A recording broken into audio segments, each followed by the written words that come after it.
Hey everybody, it's Wizzdom, and welcome back to Wisdom to Freedom. Listen, we all know that feeling, right? That feeling of being stuck in a rut, of wanting to make a change but not knowing where to start. Well, I'm here to tell you that change is possible. It's not about willpower or some magical overnight transformation. It's about understanding the science behind habits and using simple yet powerful techniques to nudge yourself towards the life you want. Today we're diving deep into one such technique that has the power to transform your habits and ultimately your life, the nudge technique. If you're ready to break free from those old patterns and step into your best self, you are in the right place. So buckle up, get ready for some serious aha moments, and let's get started. Alright, before we jump into the nitty-gritty of the nudge technique, we need to understand the psychology behind habits. Think of your habits like a loop, a continuous cycle with three key parts: the trigger, the behavior, and the reward. The trigger is the cue that sets the whole cycle in motion. It could be a specific time of day, a location, an emotional state, or even a thought. Let's say you have a habit of reaching for a sugary snack every afternoon. The trigger might be that 3 p.m. slump you feel at work. Next comes the behavior, which is the actual habit you're trying to change. In this case, eating the sugary snack. And finally, we have the reward. This is the payoff you get from engaging in the behavior. It could be a temporary energy boost, a feeling of comfort, or simply a distraction from boredom. Now here's the key. Our brains are wired to seek out rewards. So when you repeatedly engage in a behavior that provides a reward, even if it's a small one, your brain starts associating that behavior with pleasure. This creates a powerful neural pathway that makes it harder to resist the habit in the future. But don't worry, understanding this loop is actually good news.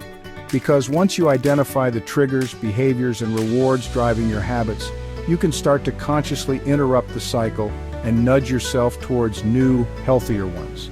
Remember, awareness is power, so take some time to reflect on your own habits. What are your triggers? What are the behaviors you want to change? And what rewards are you getting from those behaviors? Once you have a clear understanding of your own habit loop, you're ready to start implementing the nudge technique. And trust me, once you start applying these strategies, you'll be amazed at how small changes can lead to massive transformations in your life. So let's dive into the first step. Okay, let's talk about temptation. We all have those things that call to us, those little voices whispering just one more bite or just 5 more minutes. But here's the thing. Willpower alone is exhausting and frankly unreliable. Who wants to wage a constant battle against themselves? Not me. That's where the nudge technique comes in. The first strategy is all about making those bad habits less accessible, less tempting. Think of it like this. If you're trying to cut back on sugar but your pantry is stocked with cookies and candy, you're setting yourself up for a losing battle. Instead of relying solely on willpower, make it easier on yourself. Remove the temptation altogether. Clean out those cupboards. Donate those bags of chips lurking in the back. If it's not there staring you in the face, it's a lot easier to resist. Now I know what you're thinking. Mel, it's not always that simple. And you're right. Sometimes we can't completely eliminate every temptation. Maybe you live with family members who have different eating habits, or maybe you need to keep certain things around for work. That's okay. If you can't completely remove the temptation, find a way to make it less visible, less accessible. Put those tempting snacks on a high shelf way in the back of the pantry. Out of sight, out of mind, right? The key here is to create distance between yourself and the temptation. The more effort it takes to indulge in the bad habit, the less likely you are to give in. Remember, you're not depriving yourself, you're setting yourself up for success. Alright, we've talked about making those not-so-great choices less tempting. Now let's flip the script and talk about making those positive choices. The ones that truly serve you, completely irresistible. Remember, our brains love rewards. So let's use that to our advantage. We're going to make those healthy habits, those positive choices, the easiest, most appealing option. Think of it like this. If you're trying to eat healthier, don't just clear out the junk food and leave your fridge bare.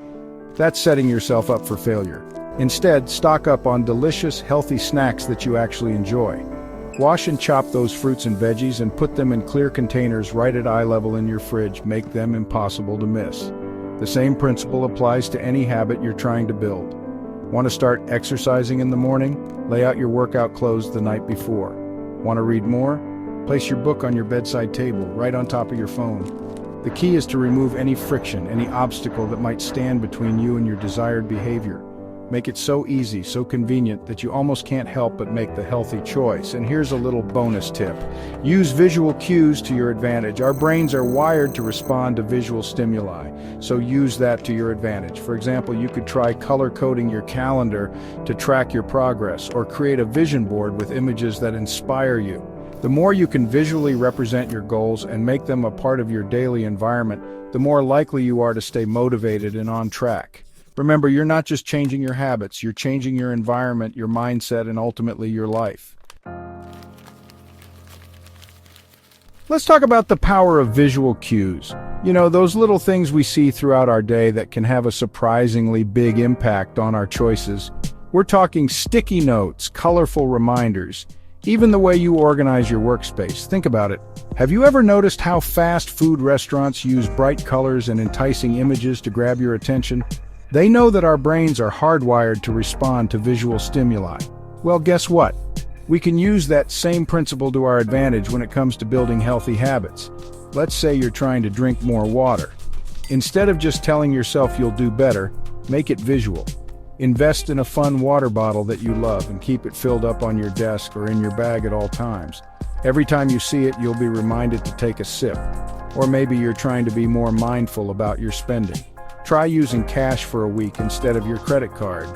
Seeing those bills disappear from your wallet can be a powerful visual reminder to think twice before making impulse purchases. The key here is to create visual cues that are relevant to your goals and place them in strategic locations where you'll see them throughout the day. It could be a sticky note on your bathroom mirror with an affirmation, a vision board in your office with images that inspire you, or even just a small object on your desk that represents your goal. Don't underestimate the power of these little visual nudges. They might seem insignificant, but over time, they can have a profound impact on your subconscious mind, helping you stay focused, motivated, and on track towards your goals. All right, let's talk about the power of social pressure. Now, I know what you're thinking. Isn't social pressure a bad thing? And you're right, it can be. But it can also be an incredibly powerful force for good, especially when it comes to changing our habits.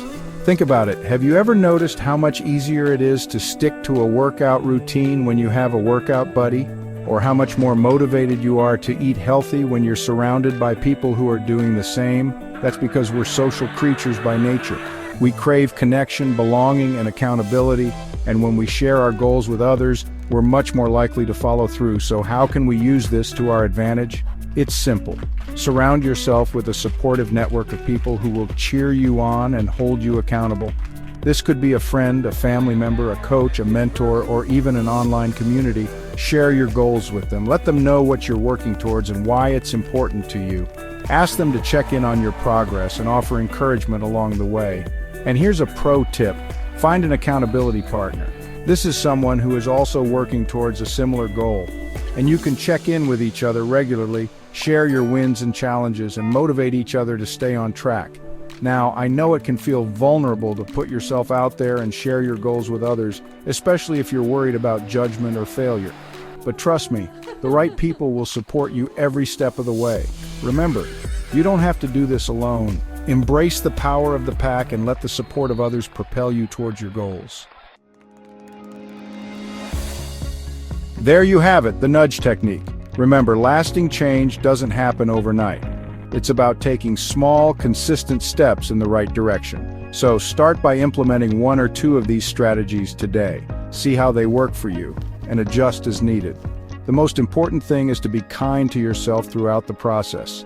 Celebrate your wins, no matter how small they may seem.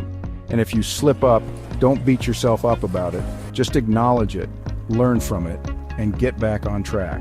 Thanks for watching. If you found these tips helpful, don't forget to like, subscribe, and share with your friends.